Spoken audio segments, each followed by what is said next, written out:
Hey, what's up, everybody? Welcome back to another Fall Obsession podcast episode. My name is Sam Thrash. I'm your show host over here. Thank you all for tuning in. This week, my guest is one of our own here at Fall Obsession. It is her first time on the podcast. That's Miss Jordan Henderson. She is a field staffer with us. She is the founder and owner of a brand called Huntress Holdings and has several other irons in the fire with her entrepreneurial spirit. So, really enjoy this conversation with her, just getting to talk to her about everything that she's got going on and some awesome hunts that she's had the opportunity to go on recently, her and her husband.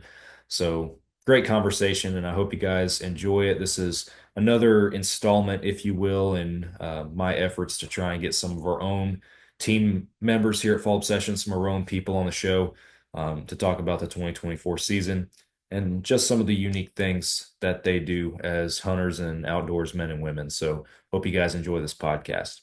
Before we turn it over to our talk with Jordan, though, we got to talk about some of the partners here at Fall Obsession that help us keep the lights on and the wheels rolling. The first one is Hoot Camo. Hoot Camo is a Texas-based brand, and their patterns are extremely versatile, very unique camouflage concepts that work very well in many different environments. Form their gear in the hardwoods of Texas, in the plains, the flatlands of Colorado, the mountains in central Idaho, and I have yet to find an environment where my hoot gear is not doing the job. It's high quality, and the best part about it is at a price point that is realistic and affordable for the everyday hunter and outdoorsman. So if you guys are looking to get into a good quality set of camo at a price that you can afford, again, for the quality, then you need to check out Hoot Camo. And if you're wanting to save some money at checkout, you can use the code Fall Obsession 15. That will knock a few dollars off at checkout for you guys. They also have more than just camouflage. They got your normal other apparel with hats and t-shirts. They got everyday lifestyle wear. They got fishing gear, all that kind of stuff. Make some great Christmas presents too for the hunter and your family. Go check out Hoot Camo. We're debuting a new partner in this episode of Fall Obsession Podcast, and that is Bear River Archery. It's an archery shop here in North Texas that is doing great things and helping us out here at Fall Obsession, taking care of the Fall Obsession team, Justin and the guys over there. They do great work, quality work on your archery equipment. So if you guys are local to the North Texas area, you need to head over and check out everything that Bear River Archery is doing over there in Van Alstyne, Texas. Trophy Edits is a Fall Obsession partner. Maybe you guys have had that photo, perhaps this season even, that you were excited about. It's a memory that is significant to you, something you're not going to forget. You lay eyes on that picture, and it just doesn't quite do the moment justice. Maybe the lighting's off, it's too dark, whatever it might be. It might be out of focus, blurry. The Trophy Edits team will take that photo, they'll clean it up, they will make the most of it, and help you capture that memory in its full potential. You can also order prints and a ton of other stuff through there. So if you guys go to the link in the description on this podcast episode, that will take you over to the Trophy Edits website and let them know that you came from us. We always appreciate it. Go check them out. Ridge Rock Hunt Company is a Fall Obsession podcast partner. Derek Eves is the man over there in Mississippi, booking hunts with vetted and trusted outfitters across North America. So if you're looking to book that next adventure, perhaps your once in a lifetime hunt you've been saving up for, then let Derek do all the hard work for you and set you up with one of his trusted and vetted outfitters. Let Ridge Rock Hunt Company book your next hunt for you. The Outdoor Call Radio app is a Fall Obsession podcast partner. Outdoors Dan from Respect the Game TV. He created an app that you can download on any device where you can stream hunting shows and podcasts on a loop every single day.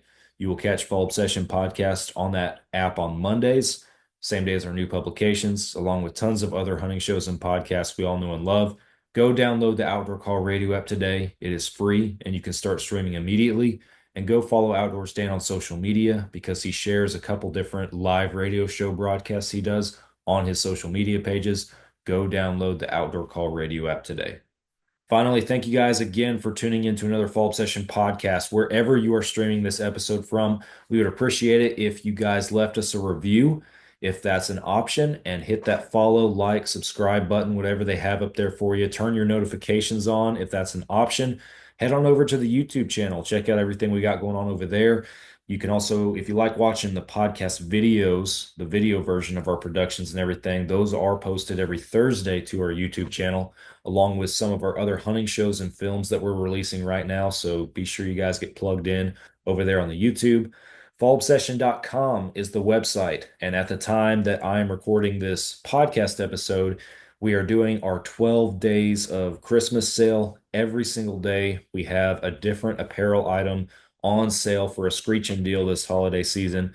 You guys don't want to miss out on that. All of our other content also filters through the website, including several educational articles and pieces that some of our own staff have put together this fall relevant to deer hunting or just hunting in general in their respective areas. So lots of great content at fallobsession.com for you guys to check out.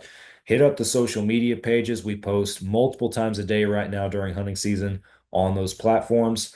And if you are not streaming our shows on Carbon TV, you need to be. This podcast streams on Carbon, as well as our staff-inspired video podcast series called Couch Chats. It's on there.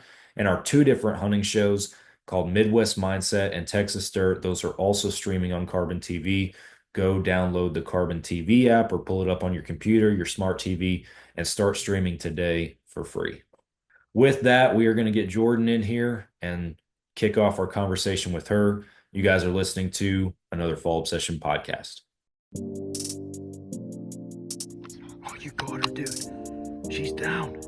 Let's go. Dude, I just shot a deer of a lifetime.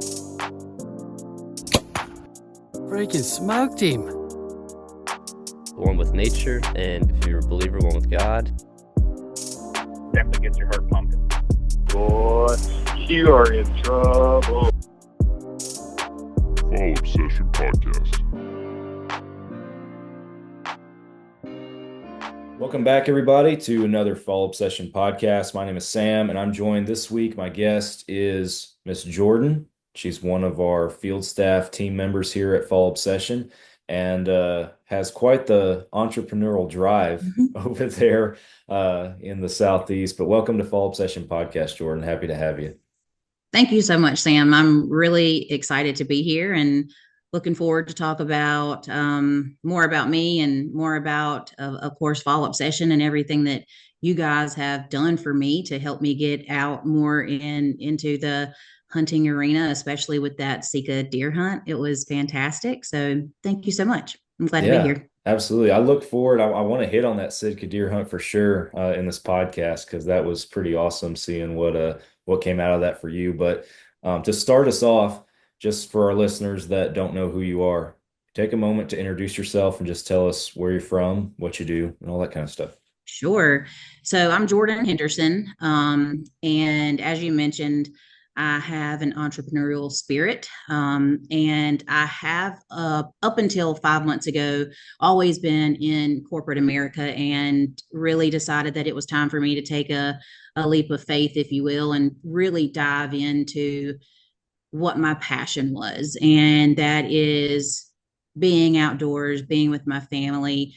And last year in October, I formed Huntress Holdings. And that company is built around going outdoors and being a part of that with your family. It's also responsible firearm ownership. That is something that I am very passionate about. I do have my federal firearms license, and making sure that you teach your children from a very young age about how to respect a firearm or a bow for that matter, what kind of power those things have. And that's super important to me. And I'm taking it to the next level, just like I try to do with everything in my life. And I'm really looking forward to the journey. That's awesome. So you spoke to kind of wanting to leave corporate America and wanting to pursue something you're passionate about, and I'm somewhat speaking from experience myself with this from years ago, but making that jump from, just being outdoors with your family, because the goal and what I hope everybody's doing that regardless of what you do for a living, but actually making the leap to making that your living Yep. What was the inspiration behind that, or what made you think I need this brand? So for me, I'll have to say I was very successful in corporate America. I worked really hard, climbed, that secret ladder, right, that nobody can see, worked my way up into the sea level. And it's it was great. I learned a lot. I had a great time. I worked with some fantastic people over the years, but I spent the last 3 years of my life on an airplane and traveling every week. And I literally just looked around one day and I'm thinking to myself, I'm missing the most important parts, right? Like I'm not there to see like when my son wants to go fishing or if he wants to go out and hunt. And my husband and I are both very into the outdoors more than, and you say, hey, you hope everybody does that. They don't, right? Yeah. There's so many kids that are stuck behind a TV screen, a tablet, a gaming system, or whatever. My son does have an iPad, right? He's like begging for an Xbox, and I'm like, no way, no, you're going to go outside, right? Get your bow, practice, and we take him hunting. We do all of those things, and it was such a pivotal moment for me because making that leap is really scary. Yes. Like if anybody tells you that, oh no, I'm 100% like sold, it's going to be great. No, it's scary. Um, and it's okay for it to be scary. Like there are still times that I'm like, man, I can't believe what I'm doing right now. And it's really, I mentioned to you, Sam, before, I am and have purchased a deer processing company that's been in business here where I'm at for over 30 years. And people, it's funny, a lot of people in the community here, they know me, they know my husband, they know our family, and they come in and they see me in there processing deer or a bear or a hog. And they're like, what are you doing in here? Right? Because they've always known me to be like a corporate businesswoman, which Yeah. I still am.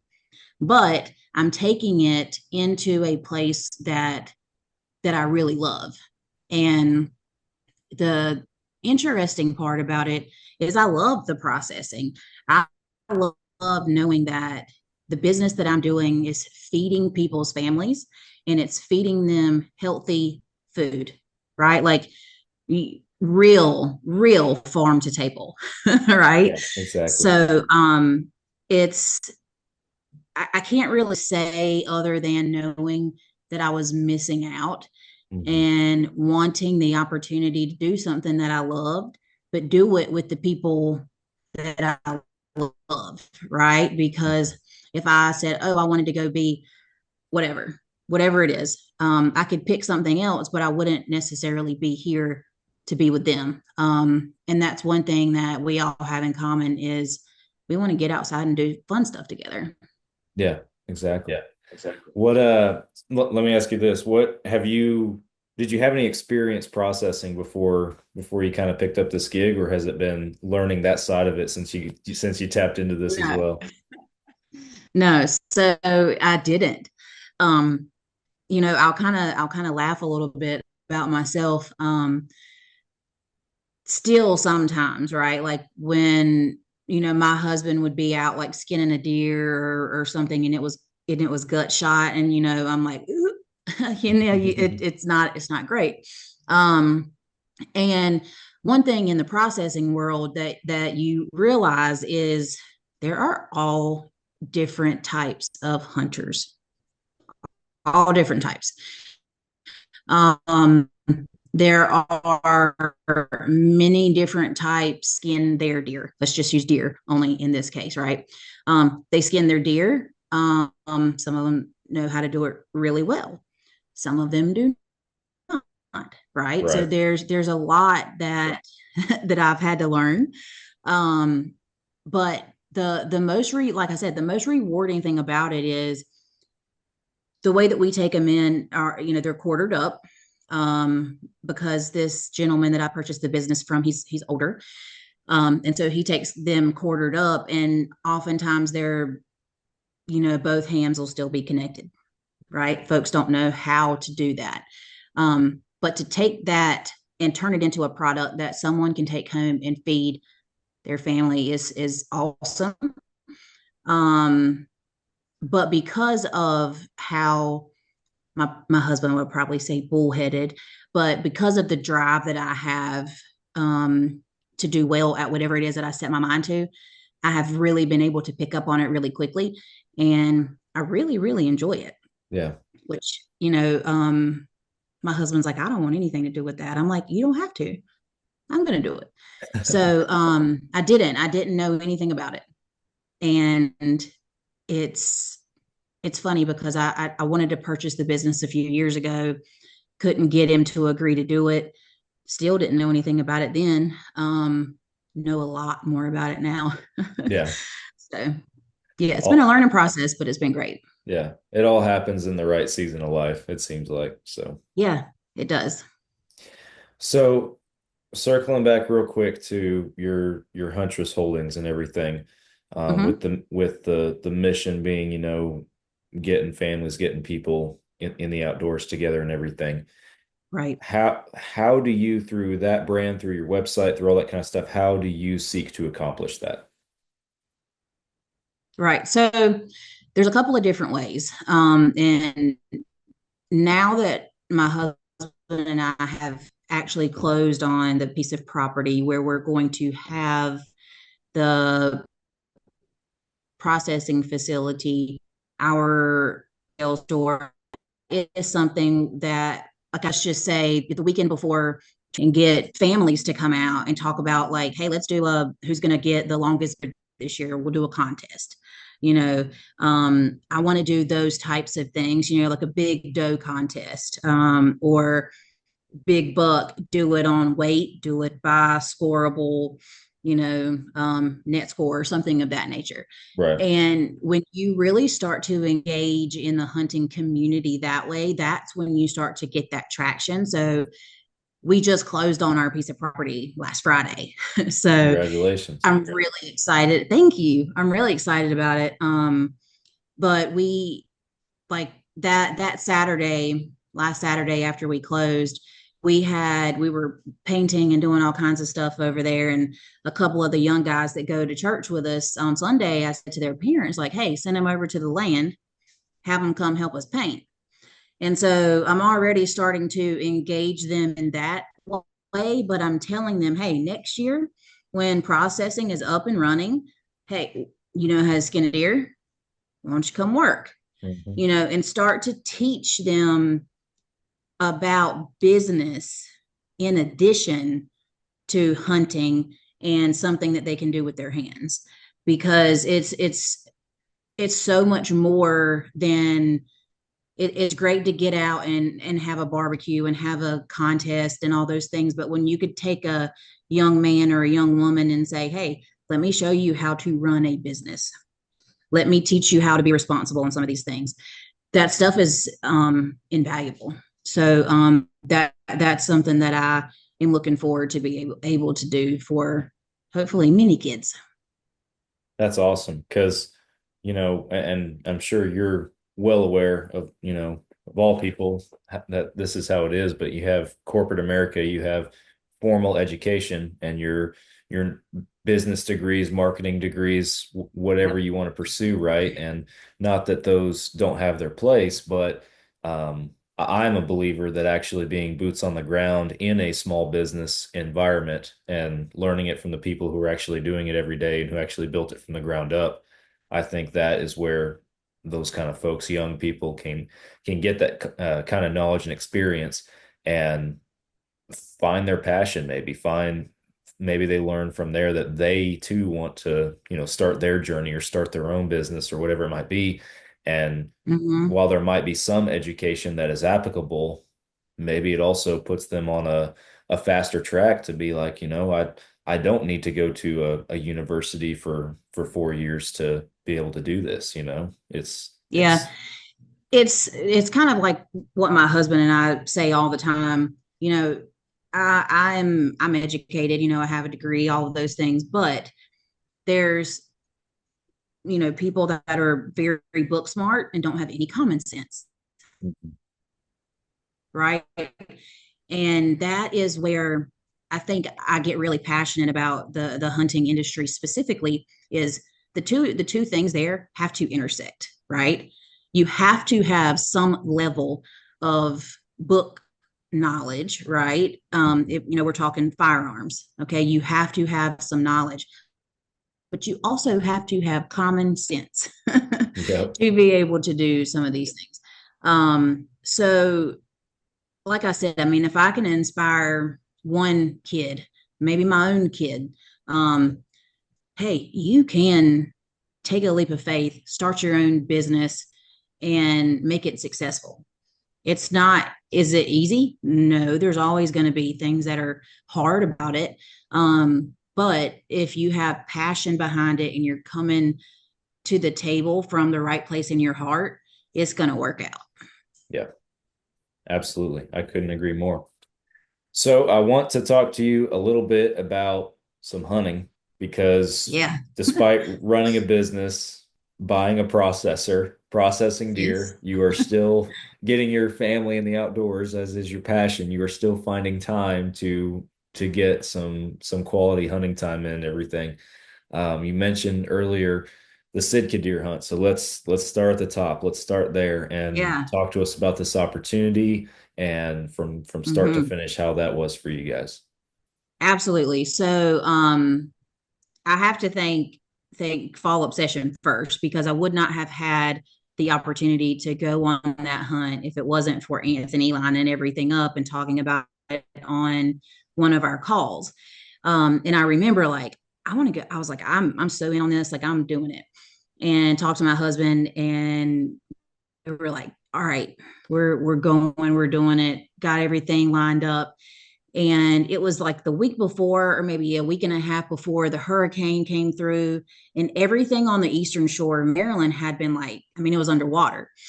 So we ended up getting a camping spot that was like an hour and 15 minutes away from where we met the guides every morning. Oh wow. So we, right. So we were getting up at like 3 o'clock in the morning and driving an hour and some change, and meeting up with the guides, going and hunting in the morning. And then we had like maybe an hour and a half or so of like a break. And then we were back hunting again in the evening.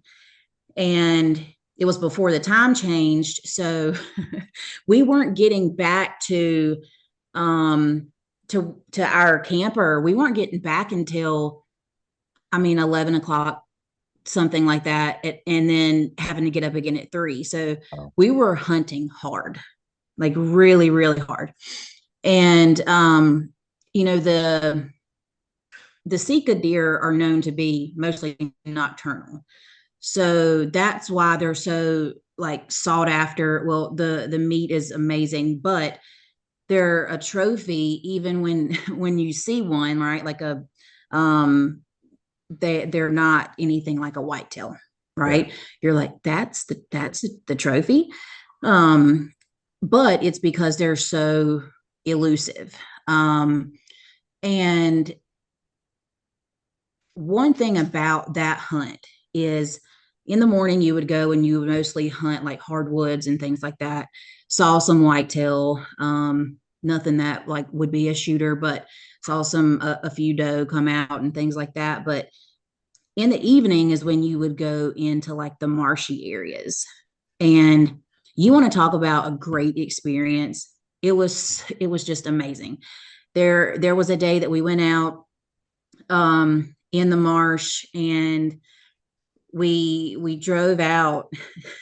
And I remember thinking, we got into like the river, and we were just going, I mean, for a long way. I mean, I don't even know how long we went.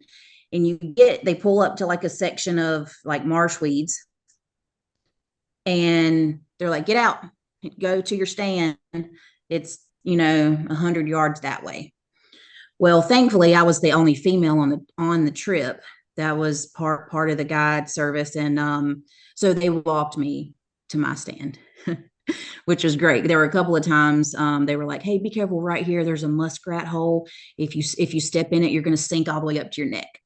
But the scenery was absolutely breathtaking. It was gorgeous. I mean, you're sitting in a stand in the middle of nowhere. There's nothing around for miles and miles. All you can hear are the thousands of mosquitoes, and the sun starts to set, and it's, I mean, just incredibly breathtaking. It's so beautiful. Um, and my husband and I were able to double up on a couple of Sika hinds, and actually took them there to a processor in Maryland and had him work them up for us. And I'm going to tell you, if you haven't ever tried Sika meat, it's so good. It's Huh. so good. Um, we're planning on going back and doing a combo Sika and duck hunt with those guys. We enjoyed them that much. Awesome.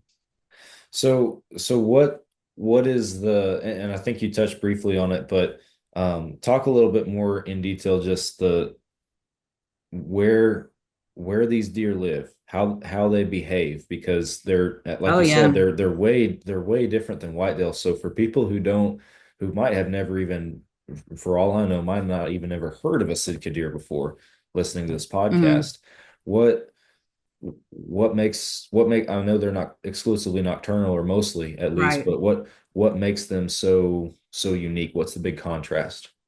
Yeah. So they live in the marsh. So Right. when you think about, right, like a whitetail, you're going to go and sit in hardwoods or a big open field, right?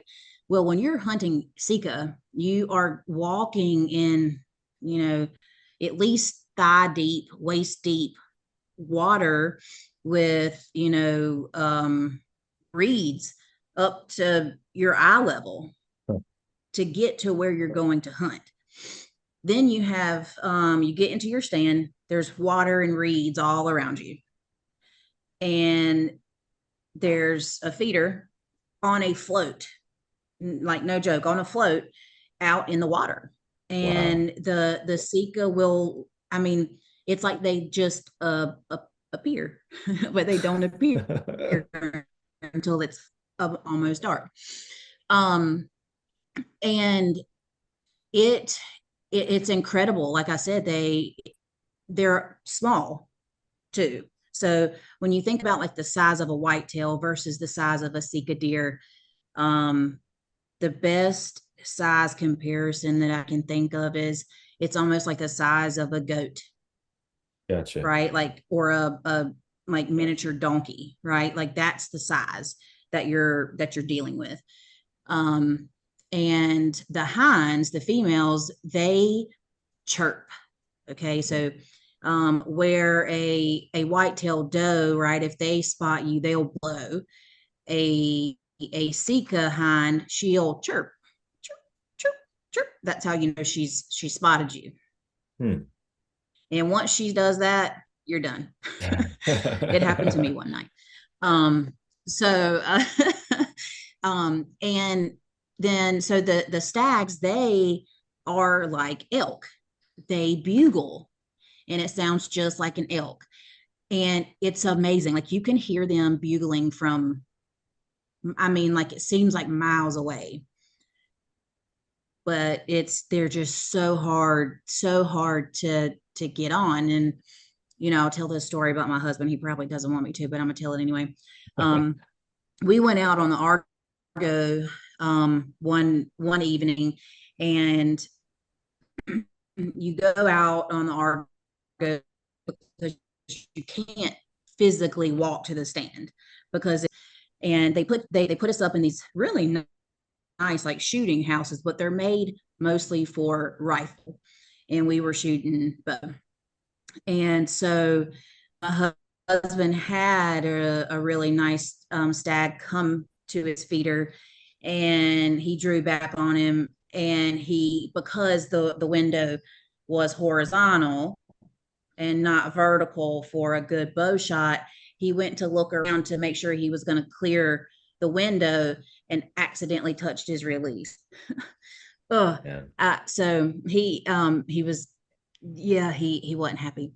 So he called me and he was like, not happy, right. And I was like, I was dreading, our guide Murray was like came to pick me up first. And but it was great because the next evening we were able to double up together, and it's an experience unlike anything. Well, the only other thing that I've done that's been pretty much as cool was helicopter hog hunting, and that was really cool. But it was right up there. Wow, that's awesome. So they live in these swamps or these marshes. Do they Mm-hmm. like have little like bedding in there, or because you say that they're mostly You can't nocturnal, see but it. it like just in the water You or can't in see it. a wow, that's crazy.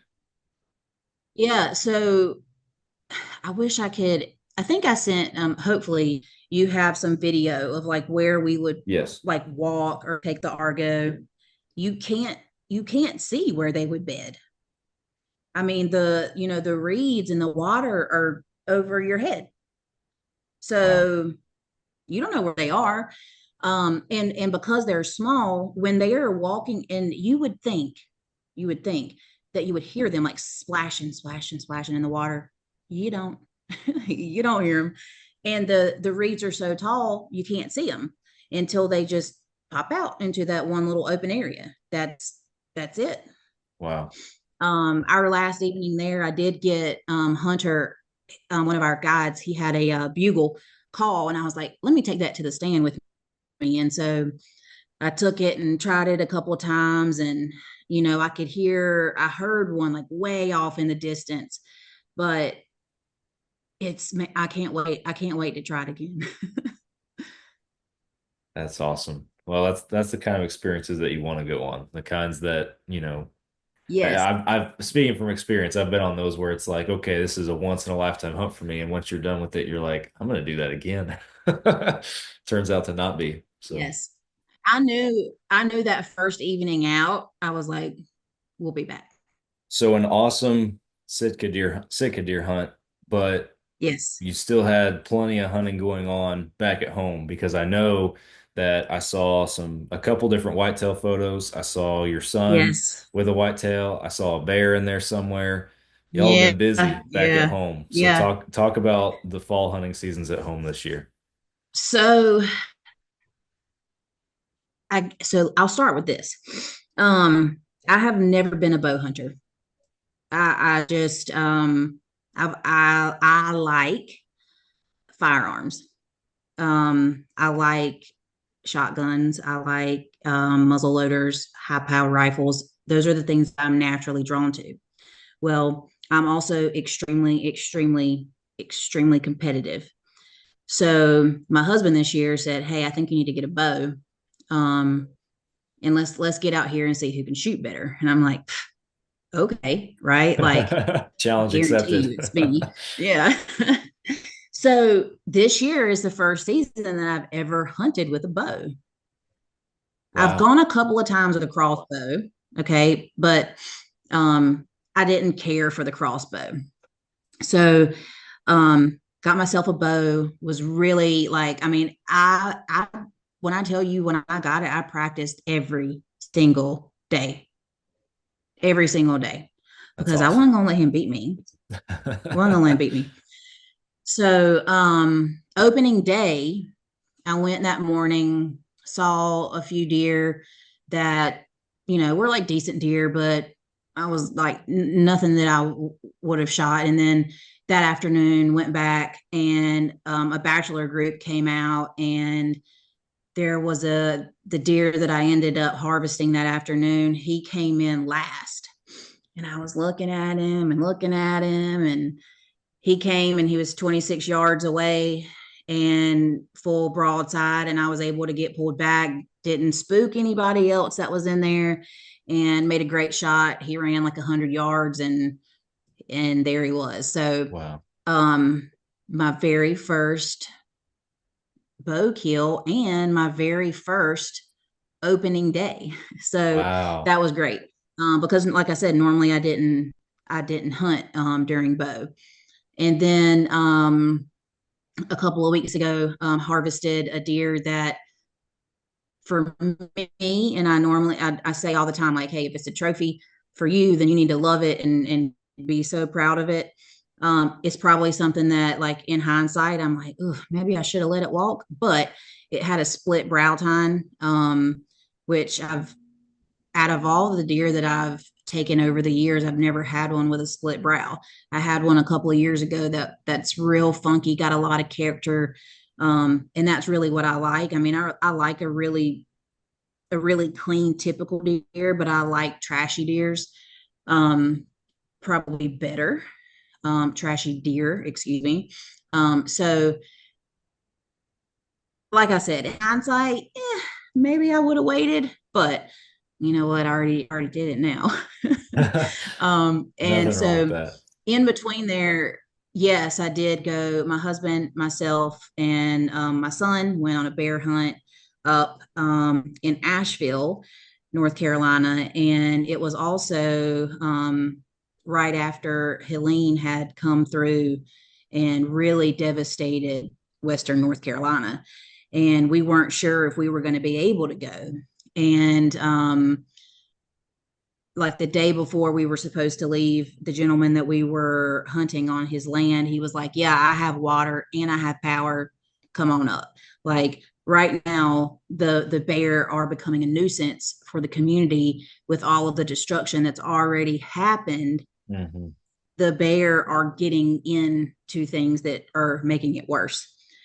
And so we went, and have you ever been bear hunting? Like, bear are so hard to judge, like on foot. Like when they come through, you're like, is that a big bear? Is that a little bear? That's what I've They're heard. really hard to judge. I've never, that's one thing I've never done. I have never been bear hunting. It's on the list for sure, but everybody that I've talked to about it, they've said something Yeah. along those lines on it's very challenging to judge size, or you got to compare it to, branches on the tree that you've kind of got a gauge on how tall they are, or, a line on a barrel, whatever it might be. Yeah. So, They're really hard to judge. Like, so I was there that morning, and a bear came out, and I like took a picture of him and sent it to our friend Phil, and I'm like, hey man, is this a good bear? He's like, it looks like a good one. And I'm like, come on, you do this all the time. Like, is it a good bear or not? yeah. And he's like, it's hard to tell. So I didn't shoot. So that one leaves, and then another one comes, shot that one, and um, thankfully dropped it right there. So no tracking or anything. I was like, okay, I'm good. We don't have to do anything crazy. Yeah. Well, I actually got pretty ill. I don't know if I had like some kind of sinus something going on. I was like sick, and my husband went I don't know if it was the next morning that he did, or that afternoon. I'm not sure. It was one of them, but he went and shot a bear. And this goes back to why I say, like, I'm competitive, but I'm a bear shot, because he shot and his bear didn't drop. So his bear took off, and him and a couple of friends of ours went tracking him and tracked him for like 3 hours, and finally found him in a thicket. So where they go to hide when they're hurt, where it's like briars and a bunch of junk. Yeah. Well, Thick, they knew it nasty. was in there. Yeah. And so they were like trying to throw logs in there and everything, like get him to come out. And he ended up coming out, and he started charging my husband. And thankfully, my husband had his 10 millimeter on his side, pulled his pistol, shot 3 times, and the bear dropped in front of him, like, I don't know, 4 yards or something, like pretty wow. close. And he said, the bear was sitting there. I was not there, thankfully. he's like, the bear was shaking a little bit, and he said he went to, make one more shot to make sure everything was okay, and his slide was racked back. Oh, Had wow. no more ammo in the gun. Oh, I'm like, wow. okay, so what was I going to put on your obituary, that you were mauled to death by a bear?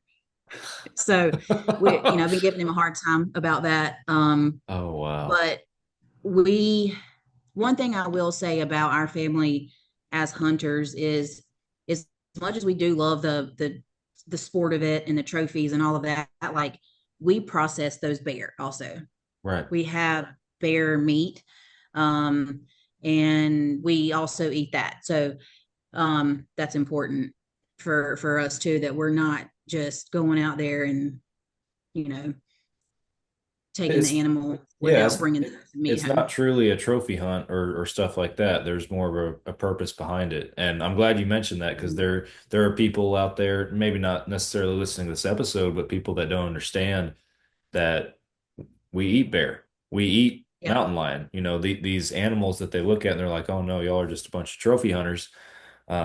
There's no ethics or morals in that. It's like, no, we're eating what we kill. So I'm Right. glad you mentioned that, because again, not a bear hunter yet and haven't Yeah, experienced it yet, but from what I hear, it's delicious as well. So it is. It's different, yeah. than like what you get with your typical deer and things like that. Last year, in Texas, I was able to harvest an axis, really, really great Oh yeah. meat. Bear is greasy. It's a greasier type of meat, but it's still very good. So we are not the hunters that, hey, we're going to shoot, just take the trophy part of it and leave the meat. No, we take the meat. We have little jerky sticks, we have summer sausage, we have roast, all of that.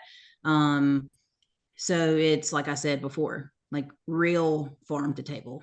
Yeah. And a lot of that too just comes down to how it's processed and how you prepare it also. Because I It think we very deal with true. that down here with like the wild hogs that we have down here, because there's people that are like, oh, hogs are nasty, hogs are gross, don't eat any hogs. My my wife's actually one of them. She doesn't Yeah, care for wild pig, but again, it's yeah. if it's the meat's cared for properly, it's processed right. It can be pretty good if it's prepared right too. It So can be, and I think a lot of it, right, is like you said, the care of it post your harvest, right? You have to care for it properly post harvest, and then you have to clean it properly. Then you get your processor to do what they're going to do with it. And then a lot of those like more gamey type of meats, right? You might have to soak them a little bit extra to pull some of that out. But unless you try it, you don't know. yeah, exactly. You talked about the question mark on if you were going to get to go to that bear hunt based on the storm and the hurricane that came through and everything. Were Yeah. you guys impacted at all by that, No. or So interestingly enough, right, the way that storm came up, it came up and went through like our mountains. And so where I live is like drop dead in the middle of the state of North Carolina. It's like smack dab in the middle. And so the western part, the mountains, you would never think that they would be the ones affected by a hurricane. But the amount of water that, I mean, the level of destruction is, I can't even fathom being able to try to put it into words, because people's entire lives were just washed away, yeah, washed away right off the side of the mountain. And growing up, when we were going up to Asheville, you could still see like all of the dirt, like where it covered 40, because 40 was closed. Highway 40 going up was closed because it was covered in mud. Um, as you started getting like kind of in the foothills where the destruction started, you could see like tons of debris just floating and on the side of the road. And it was incredible, like in a not good way. Right. Yeah. Very humbling, I'd But say. yeah, here we were, we got rain, but not anything like what they're having to deal with up there. It'll be years to come before it ever gets back to, I don't even know if normal's the right word, but before they're able to get it all repaired. Yeah, absolutely. Wow. Incredible stuff for sure. So you still got a couple of deer that we haven't talked about, and Yeah. I think the next one that I saw, and you can correct me if I'm wrong, but I want to say it was your son behind the Yes, deer. it was his first buck. So let me tell you about that day. So there's a deer. Well, I think he's still alive. I'm not sure. But there was a deer that I had on camera um, that I really like. That still was my target buck. Oh man, he's a beast. And he daylighted one time on a Saturday, like a couple of weeks before that. Then that particular morning, my son decided he wanted to go, and me, I guess you can call it, I don't know, I was being lazy or whatever. I was like, I'm not going. Guess what? That That was the morning, morning. he showed up again. Right. So I'm like, oh my God. But then, the more I thought about it, I was like, it worked out because if I would have been in the stand and he would have shown up, I was shooting, and I would have called my husband and been like, I shot him, come help me load him, all that stuff, and would have called him out of the stand with my son. Right. Mhm.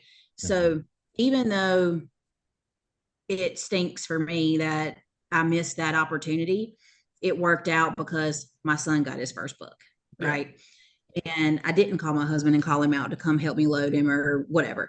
Um, Because you're the better and shot and you would obviously have killed the deer, right? 100%, 100%.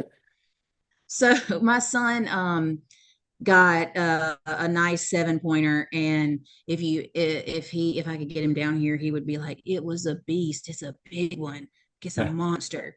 And that's the part of it that I love so much, right? Because he's like, yeah, it's a beast. Like it was a big one. And he was so happy. Like when I wish I should have recorded him when he called me, because he was like, Mom, I got one. I got one.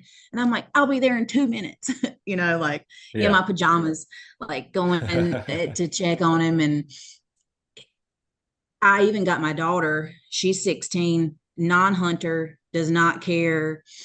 She is a softie. She's a soft heart. And she's like, I can't do it, Mama. I can't do it. But she loves to eat game meat. Like that's all we eat. So um even got her out of the bed that morning, and to get a 16-year-old up at that time, right?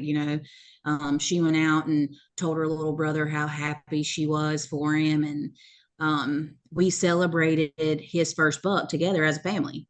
That's awesome. And he is, we've had him out a couple of other times, and he's seen a few things, but not anything that he wants to take a shot on yet.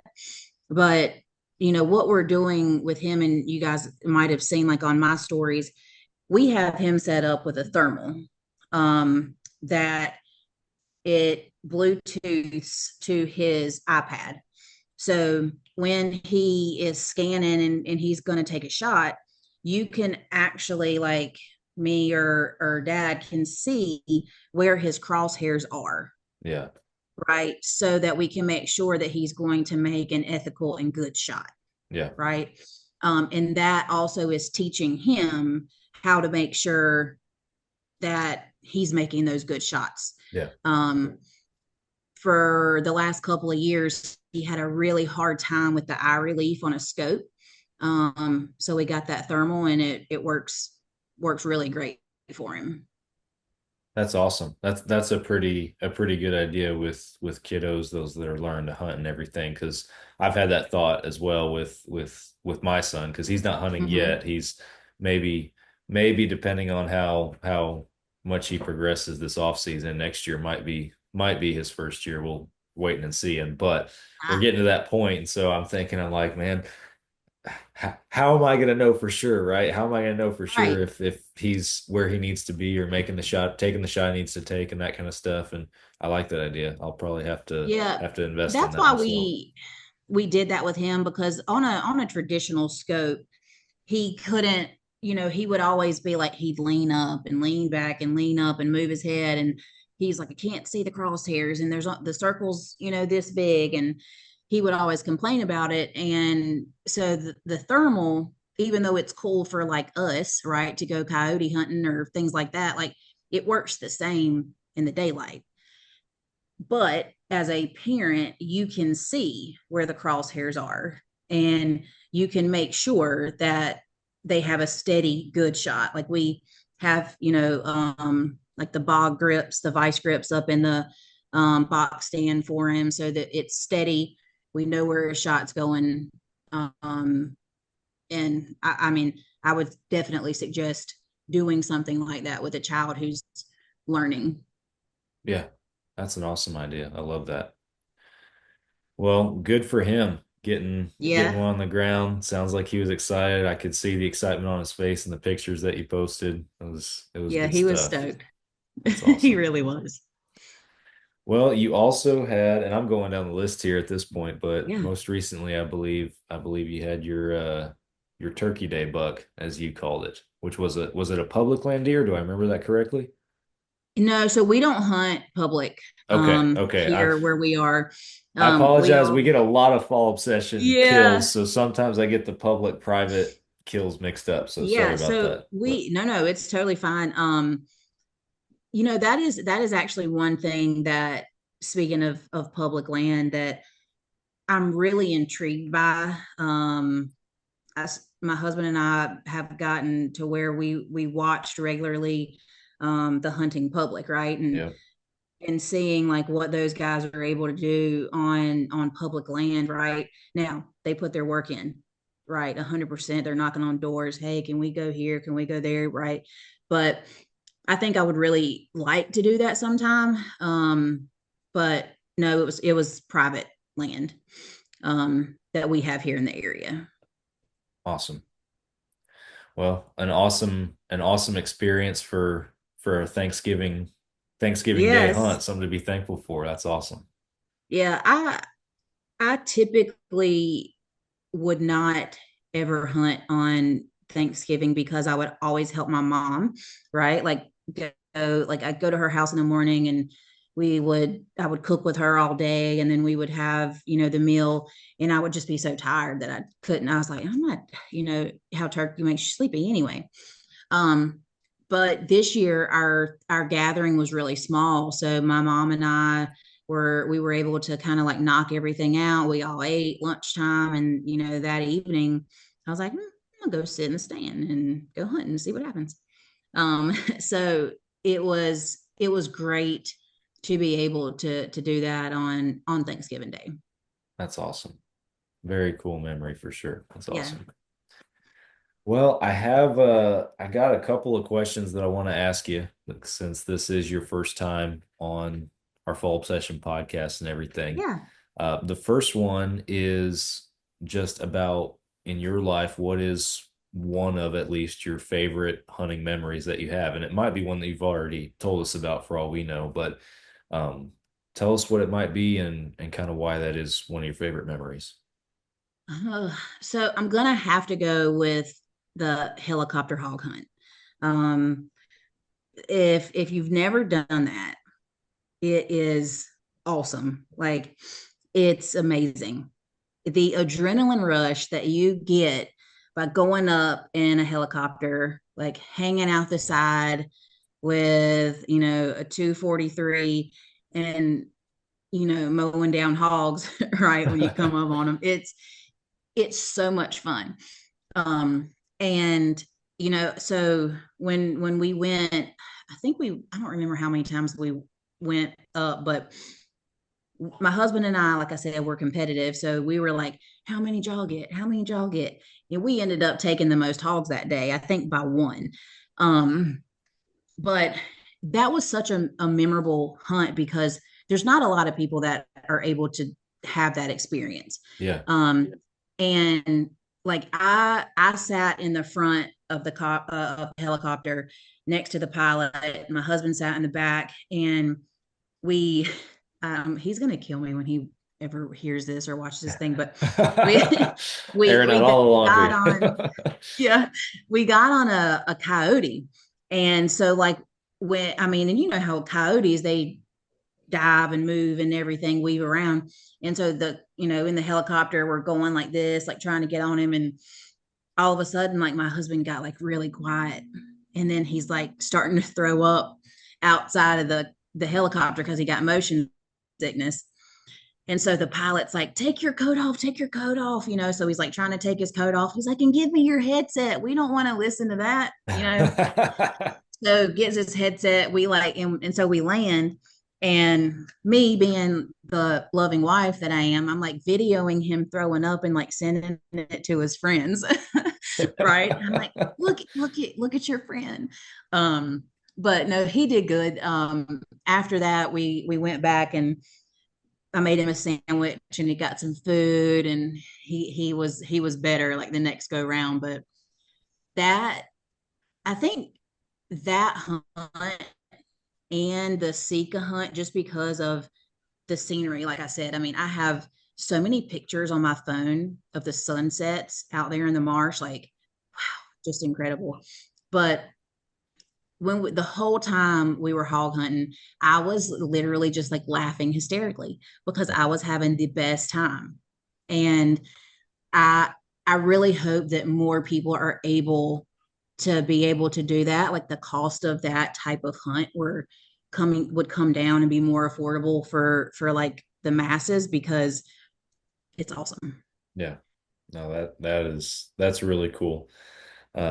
Were there multiple helicopters going at the same times? You talked about it being Yes. okay. Yep. I We had got you. two flying at the same time. And so what would happen is like both would kind of go up, right, with their two like groups. And, one would essentially go this way and one would go that way. And then the two pilots would talk. And so, like, when pilot number one would come into a group of hogs, right, he would come and tell the pilot, hey, hey, hogs, hogs, hogs. And then you'd go over, they would do their shooting, and then you'd come in behind them, and anything that they didn't get, you would track them. So it's an incredible experience. It That's really is. awesome. It's really freaking cool. Very cool. Well, the next question I have for you, kind of piggybacking off of that, because you've talked about the Sitka hunt, you've talked about being able to go on a helicopter hog hunt, Mhm. obviously have the bear hunting experiences. You got, uh, everyday whitetail, what I would call it. Right. That's the bread and butter, right? But what's on your bucket list? What are some hunts that you haven't gotten to Ooh, do that you would consider those once in a lifetime opportunities right now? once in a lifetime. I want to go to Africa. Africa. Yep. So I am a board member for the Carolinas chapter of Dallas Safari Club, Okay. and have some great connections in that organization. And I mean, I know this is going to sound silly, but like I want to get a baboon. Okay, we were at the Dallas Safari Club convention last year, and there was a little baboon that the taxidermist had him standing upright, and he had on like a little butler's vest, and his hands were out, and he was holding a tray with like mints on it, and he was, cheating. His fangs were out. I was like, I gotta have one of those. um, so that, I mean, I know it sounds silly, but that's kind of what I would like. I'd love to go and have the opportunity to do alligator one day. I think that would be scary. right? Yeah. You're like on black water, you can't see down there, and there's could be a 8, 9, 10 foot gator in there. Like that would be really cool, but really scary. I Yeah. think I'd like to do that. So those are a couple things that I would mark as like bucket list. Yeah. That's awesome. Well, the last question I have, and this will kind of take us to wrapping up our conversation for this podcast at least, but you talked to the beginning just about your Huntress Holdings brand, the mission behind it, kind of what drove you away from the corporate America side into where you guys are now and everything. Say that there's somebody listening to this that might be stuck in corporate America. They're like, I want to get out, but they don't have that Mhm. security. They're unsure about it. Any advice for them? Yeah, well, yes. My first piece of advice is if that feeling is there and it's strong enough, you have to be willing to make yourself uncomfortable. When I tell you that I Huntress Holdings originally when I started that company, that LLC, sales consulting business. That's what I've done my entire life. That's all. And I was like, man, it just doesn't feel right. It didn't feel like, okay, I didn't know I continue to pray about it and talk to my husband about it. And really, Huntress Holdings is basically the holding corporation. And I formed another brand called Triggers and Truth. And the tagline for that is where faith meets firepower, right? And it's a so if you're stuck in wherever you are, if you're stuck at McDonald's, if you're stuck on the climbing the corporate ladder, if you're stuck at the top, like you don't have to be stuck there, right? Yeah. Will you maybe be uncomfortable? Yeah, yeah. But get yourself ready for that. Like you don't grow in comfortable places. You grow in uncomfortable places. And I'm not going to sit here and say at all that the last 5 months for me every day has been like I am so comfortable and Yeah. I know that I'm on the right path. There are days that I'm like, am I doing the right thing? Like, am I going the right direction? And you will second guess yourself. But when you know in your heart that is the thing that you really want to go and do, you got to be willing to do it. Yeah. Very And well. I think so many people have been indoctrinated into you have to do this 8 to 5, 8 to 6, 9 to 5, whatever it is, right? You got to do it that way. Well, you don't have to. Mhm. You don't have to, but it ain't gonna be easy either. Yeah. Oh, very well said. Well, Jordan, tell our listeners on the episode here where they can find you if they want to follow along with everything you got going on and check it all out. Absolutely. You can get to everything about me on huntressholdings.com, including the links to my social media. I'm pretty active, mostly on Instagram, and a little bit on Facebook, some on TikTok. But yeah, give us a follow, check us out. If you have questions about Huntress Holdings or Triggers and Truth and where we're going with it, shoot me a message and I'll be happy to answer it for you. Awesome. Well, Jordan, thank you for joining us for a podcast. Enjoyed talking to you. It's awesome to have you on the Fall Obsession team. I'm sure this won't be your only time on our show. We'll certainly do an episode again in the near future, but appreciate your time. Thanks for joining us. Yeah, thank you so much, Sam. I appreciate it. I love being part of the Fall Obsession team and look forward to our next conversation. Absolutely. Well, for our listeners, thank y'all for tuning in to another podcast. Be sure you guys go check out Jordan, everything she's got going on. Be sure you check out Fall Obsession and everything we got going on all those social platforms. and everywhere else you can find our content. With that, I'm hanging it up. Be back again with you guys next week for another podcast. Catch you then.